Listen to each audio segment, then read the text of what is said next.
If you're incapable of violence, not being violent isn't a virtue. If you're harmless, you're just weak. And if you're weak, you're not going to be good. There are no rights, technically speaking, without responsibilities. And all we've had for 60 years is a dialogue about rights. Well, that leaves a hole on the other side of the story, and it's a hole that's in people's hearts, essentially. Because responsibility, well, perhaps that's not more important than rights. Like I said, they're part and parcel of the same formula. But it's in responsibility that most people find the meaning that sustains them through life. It's not in happiness. It's not in impulsive pleasure. Those things blow away at the first ill wind.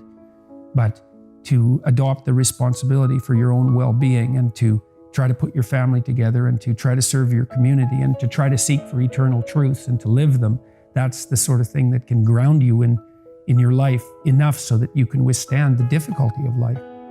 And when you tell people that, especially when you include yourself in the audience, let's say, and you're not finger waving from above, then everyone knows that it's true. It's very helpful for people to hear that they should make themselves competent and dangerous and take their proper place in the world. But that doesn't mean you should use it, because it's the alternative to being weak. And weak is not good. The people who shoot up the high schools, they're weak. They're weak. There's nothing to you otherwise.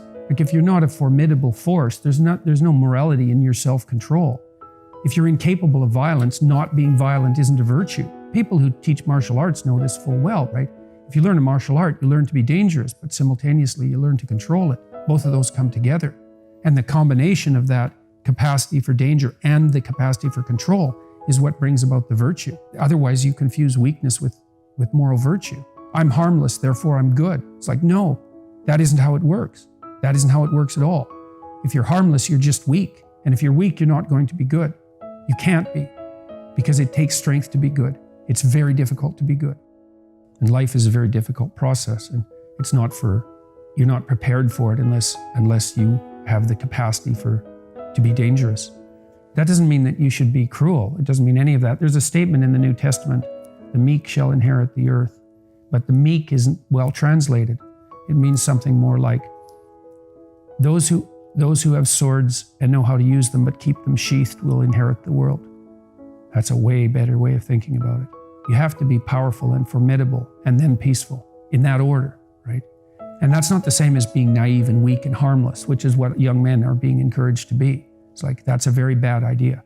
It's a very bad idea, because naive, weak, and harmless means that you can't withstand the tragedies of life. You can't bear any responsibility. You'll end up bitter. And when you get bitter, then you get dangerous. You don't treat adult men as if they're infants. You don't divide the world into victim and oppressor, and then assume that all the moral virtues on the side of the so-called victims. It's an extension of the infant predator narrative, as far as I can tell. Now, you're either an infant or a predator. There's an entire, literature, psychoanalytic literature on the dangers of overcompassion, hyperprotectiveness, helicopter parenting, all of that. When you have children, you have to encourage them. You have to encourage them to take risks, because they have to grow up and take their place in the world. You can't protect them too much, because if you do, you destroy them. That's excess compassion. So you don't want your mother to do everything for you, that's for sure. There's a rule if you're dealing with the elderly in like extended care homes. Don't do anything for your clients that they can do themselves, because you undermine their autonomy. And so there's a certain amount of harshness that goes along with that, just as there is if you're a good mother, because you have to separate yourself from your child and allow them to make hurtful mistakes. Right? I mean, it's very difficult if you're a compassionate person to stand back far enough to let your children take necessary risks.